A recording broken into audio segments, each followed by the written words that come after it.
स्वागत है आपका हमारे चैनल में।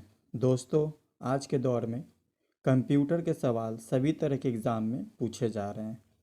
अगर आपको कंप्यूटर का बेसिक नॉलेज हो तो आपका टाइम बहुत सेव होंगे, क्योंकि एक सवाल का जवाब देने में आपको 5 से 10 सेकंड लगेगा। इस तरह से बचा हुआ टाइम आप दूसरे सॉल्व करने वाले सवालों पे लगा सकते हैं।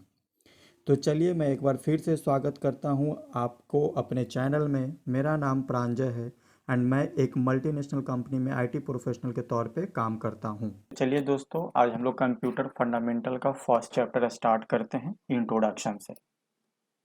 सबसे पहले मेरा सवाल है, व्हाट इज़ कंप्यूटर।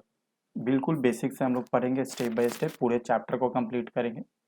तो व्हाट इज़ कंप्यूटर। कंप्यूटर जो है आपका एक लैटिन वर्ड कंप्यूटरे से एक्सट्रैक्ट हुआ है, जिसका मीनिंग होता है कैलकुलेट। मतलब ऐसा कोई भी मशीन जो आपके दिए गए इनपुट को किसी भी मीनिंगफुल डेटा में कन्वर्ट कर सके, उसको हम लोग कंप्यूटर बोलेंगे।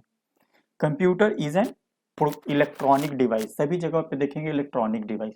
तो इलेक्ट्रॉनिक्स डिवाइस और इलेक्ट्रिकल डिवाइस जब भी ऑप्शन में आपको दिया जाता है कि computer is an dash device, electronic भी होगा इलेक्ट्रिकल भी होगा, तो कंप्यूटर हमेशा आपका इलेक्ट्रॉनिक डिवाइस है। इलेक्ट्रॉनिक और इलेक्ट्रिकल में एक बेसिक डिफरेंस जो आपको बता दें, इलेक्ट्रॉनिक डिवाइस वैसा डिवाइस जो कि डीसी करंट पे काम करता हो, और इलेक्ट्रिकल डिवाइस वो डिवाइस जो कि एसी करंट पे काम करता हो। आप देखेंगे जितने भी कंप्यूटर है, चाहे वो डेस्कटॉप है लैपटॉप है, सब में एडाप्टर को यूज किया जाता है। डायरेक्ट उसको पावर से आप लोग नहीं लगा सकते हैं। क्यों? वही एडाप्टर इसको हमारे एसी करंट को डीसी करंट में कन्वर्ट करता है।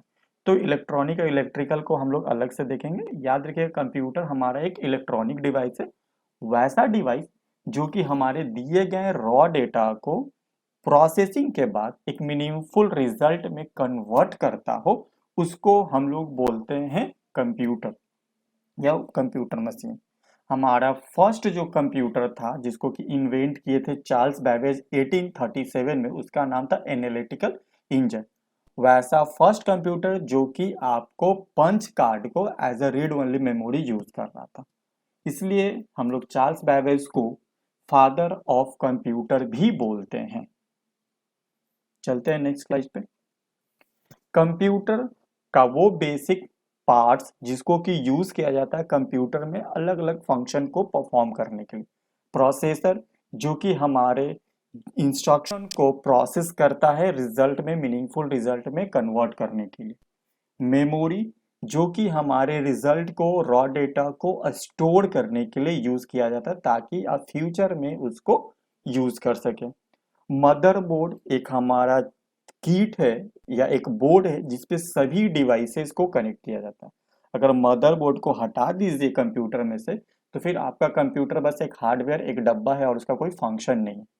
तो जितने भी डिवाइसेस, चाहे वो यूएसबी हो, आप पेन ड्राइव कनेक्ट करते हो, आप माउस कनेक्ट करते हो या ईयरफोन कनेक्ट करते हो, सारे डिवाइसेस जो है वो मदरबोर्ड से ही जाके कनेक्ट होता है। आपका स्टोरेज डिवाइस जो कि परमानेंट डेटा को स्टोर करते हैं, चाहे वो हार्ड ड्राइव हो या किसी भी तरह का ड्राइव जो कि परमानेंट डेटा को स्टोर करता है। इनपुट डिवाइस है वैसा सारा डिवाइस जो कि कंप्यूटर को इंस्ट्रक्शन देने के लिए यूज किया जाता है।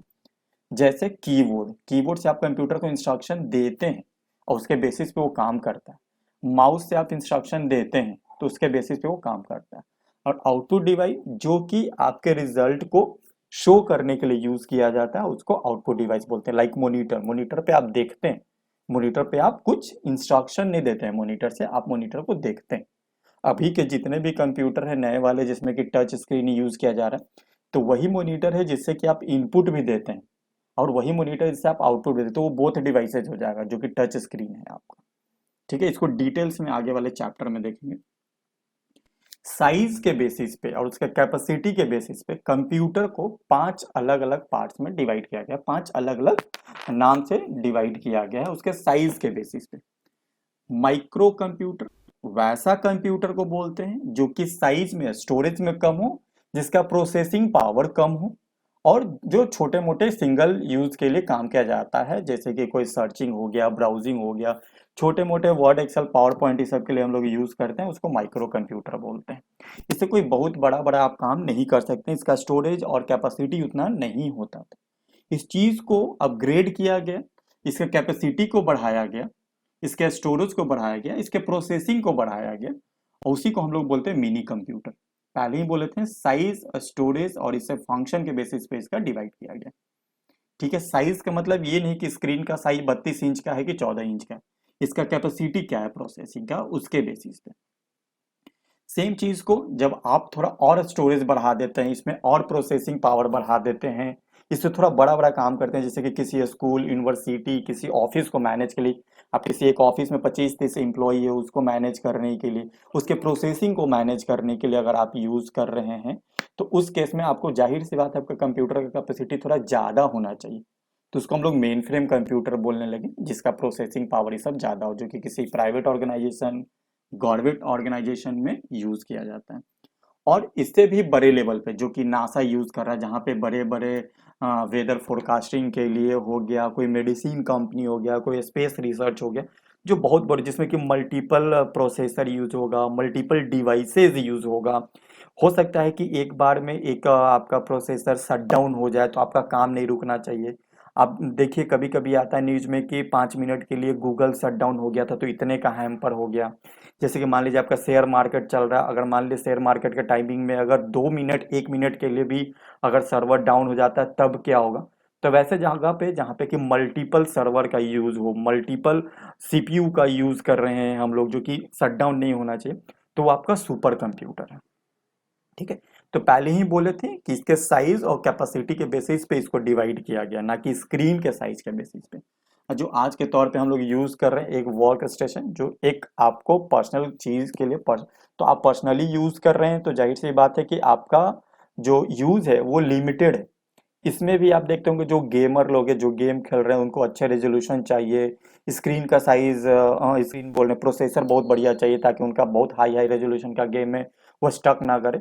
तो फिर से आप इस पर्सनल वर्क स्टेशन को फिर से आप ले जाते हैं थोड़ा अच्छे कंप्यूटर के साइज में। तो हमेशा इसके कैपेसिटी साइज के बेसिस पे 5 तरह का कंप्यूटर है। इसी तरीके से हम लोग स्टेप बाय स्टेप पढ़ेंगे। अगर आपको मेरा क्लासेस अच्छा लगे तो प्लीज़ सब्सक्राइब करें, ताकि इसी तरीके से मैं आप लोग को हेल्प करता रहूं। और कंप्लीट एक पैकेज है आपको